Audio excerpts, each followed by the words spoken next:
Relay, we're covering today's top boxing news. Okay, we'll start with this. Unbeaten up-and-comer from Canada, Mary Spencer, is being fast-tracked to a world title shot. We often talk about Mary Spencer here on the channel and how she has everything it takes here and now. It's early stage of her career. She already has everything it takes to see herself becoming a world champion in a short amount of time. For my money, she may very well be the most dangerous woman at 154 pounds in spite of being the least experienced in the pro ranks. Undefeated Canadian junior middleweight Mary Spencer, 7 wins, no losses, no draws with 5 knockouts, is on the fast track for a world title. Since turning professional 13 months ago under Eye of the Tiger promotional banner, Spencer has already fought 7 times, with more activity anticipated later in the year. In this time period, she has fast established herself as one of the premier punchers in all of women's boxing, with 5 first-round knockouts, including stoppages of former IBF Super Welterweight champion Chris Namis and IBF Super Welterweight contender Cynthia Lozano in her last 2 bouts. The knockout of Lozano earned Mary the WBC Silver and WBA International titles. My coach, Ian McCallum. Did you hear that? She's got 2 lesser titles by way of the WBC and by way of the WBA. Those are the ranks she's climbing. Natasha Jonas is this division's WBC champion, and Terry Harper, as of this past weekend, she's this division's WBA champion. Got targets on their backs. My coach, Ian McCallum, has been telling me that I hit hard. It isn't something I can prove to myself, so I decided to believe in him, and I've adjusted my fighting style accordingly. When my opponents go down early in fights, I'm just as surprised as everyone else. I'm just excited to see how far this goes, and I'm coming for everyone, said Spencer. Spencer's rapid ascent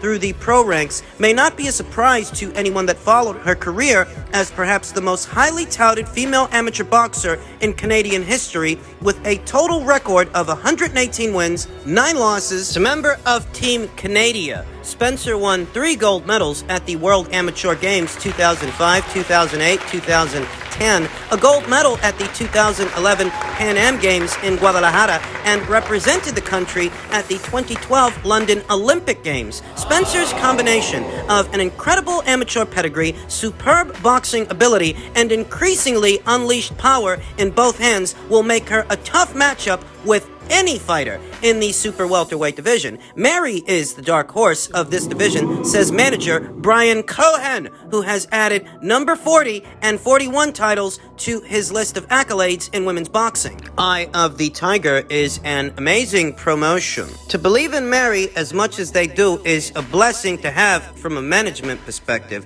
When the boxer, manager, and promotion is in sync, the sky is the limit. A member of the Chippewa Nawash unceded First Nation, Spencer recently showed off her versatility, serving as the color commentator on ESPN Plus's broadcast of Eye of the Tiger's Arslanbek Makhmudov versus Carlos Takam card on September 16th. Spencer is managed by Split T's management, Brian Cohen and David McWater, marketing the first major collaboration between Split T and Montreal's famed Eye of the Tiger promotions. You may be familiar with Eye of the Tiger. They used to promote David Lemieux. Currently they promote Stephen Butler, hard-punching unbeaten heavyweight Arslanbek Makhmudov, hard-punching unbeaten up-and-comer Christian Billy. Campaigns in the super middleweight division. Good eye for talent over there at Eye of the Tiger. They also happen to promote hard-punching Mary Spencer, who I reiterate has everything it takes to fast become the most dominant force. She does. 154 pounds. I'm not kidding. She does. She's got everything it takes. The size, the power, the pedigree. The speed, the instinct, and the backing. Now, both Natasha Jonas and Terry Harper are newly crowned champions at 154 pounds, and there may be a plan in place for them to one day meet up again. Meet up in the near future. But it being that Mary Spencer is climbing up both the WBC and WBA rankings, Mary might spoil their plans. The closer she gets to them, the more urgency. Listen, I think both Natasha Jonas and Terry Harper are 2 of the best boxers in the world. I really do. It's for this reason they were able to make that leap of faith from 130, 135, all the way up to 154 pounds, because they're world-class fighters. And I think that there still are other junior middleweights, bona fide junior middleweights that the both of them can beat. But Mary Spencer ain't one of them. She's not. It's not recency bias, and that's no knee-jerk reaction.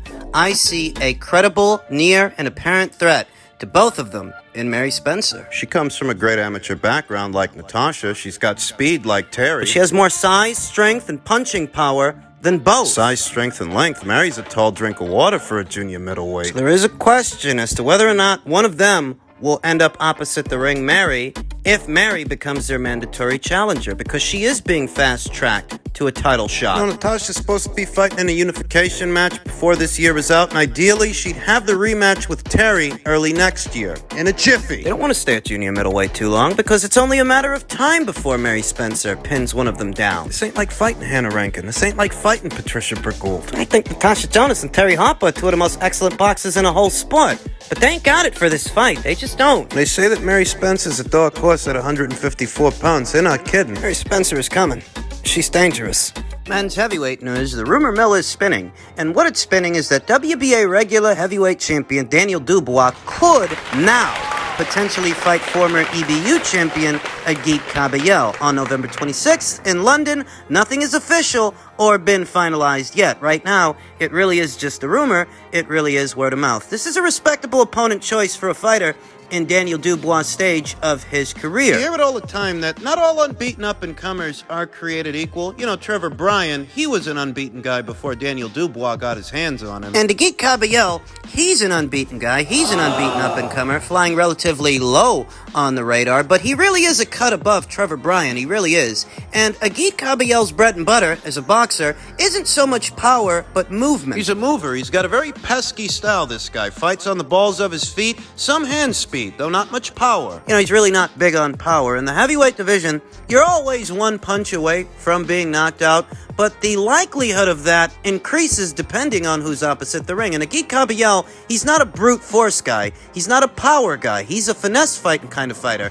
And the onus will be on Daniel to close the gap on this guy, pin him down, and let off some hard shots, some hard punches, because he's a mover. That's saying that if anybody's going to get knocked out, it would be Agit Kabayel. And if he doesn't get knocked out, he might win this fight on points. Agit Kabayel sports professional record of 22 wins, no losses, and no draws with 14 knockouts. Got an underrated win over Derek Chisora. He fought that guy in Monte Carlo about 4 years ago, back in 2017, won a majority decision. But 5 times since then, and was in action, last in action, earlier this year in May. Scored a TKO. Not really a power guy, and he's not really a knockout merchant, but he did win his last fight by way of technical knockout. Technical knockout over journeyman-level opponent Pavel Sauer. You don't think he can knock out Daniel Dubois? Oh, well, you know, Daniel showed a good chin in that Joe Joyce fight. Ate a lot of jabs, took a lot of punishment, and while he did take a knee, decided to not beat the count. Some people think that he quit. Harsh criticisms and all that different stuff. He didn't lose consciousness in the fight, you understand. He didn't get knocked down, and he didn't get knocked out in the knocked out sense of the word. He submitted. But he didn't lose consciousness. I don't know that you can call Daniel Dubois chinny. You know, Joe Joyce, he's a bigger guy than Agit Kabayel, a more physically imposing opponent. Come forward pressure guy, volume puncher with great cardio. And, you know, Daniel didn't lose consciousness fighting that guy. He lost, he definitely lost, but he didn't lose consciousness. So against the moving target that fights on the balls of his feet, whose bread and butter is finesse fighting. He's a pretty good guy. Defensively responsible guy, angles guy. And he's tricky in the pocket. He'll make you work for it. You just get the sense that the edge in power would go to Daniel. The edge in mobility and quickness would have to go to Agit Kabayel. It's a solid fight if they make it. See if they do. And just in keeping with the theme of heavyweight news, Dillian White has announced that he will be linking up with trainer Buddy McGirt in California for his next fight.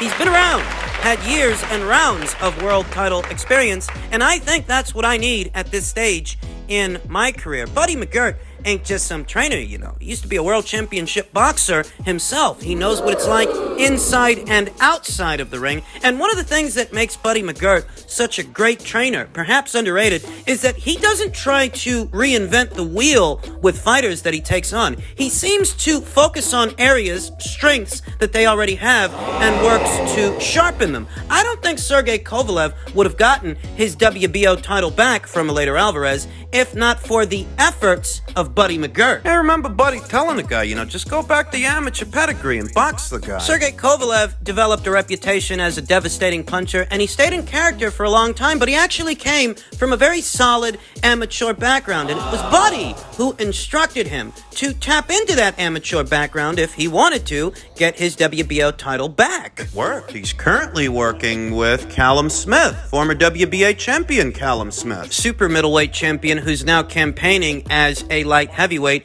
and since linking up with Buddy McGirt, Callum Smith looks like one of the most devastating punchers, dangerous punchers in the entire light heavyweight division. Not to mention the work he's doing with newly crowned WBO middleweight champion Janibek Alimkhanulai. I think Dillian White made a solid choice as far as who he wants in his corner moving forward and what the working conditions are going to be as well. Getting out of his comfort zone, traveling abroad to California. Do you remember what Robert Garcia said after Anthony Joshua lost the rematch to Usyk? He said that guy should travel abroad. He should come train with him in California. I said it then, and I'm saying it now. Traveling abroad, getting out of your comfort zone and not having everyone come to you, well, I feel like that's the difference between working out at home and working out in a gym setting. The intensity's different when you're away from home. I think that Dillian White, he understands that,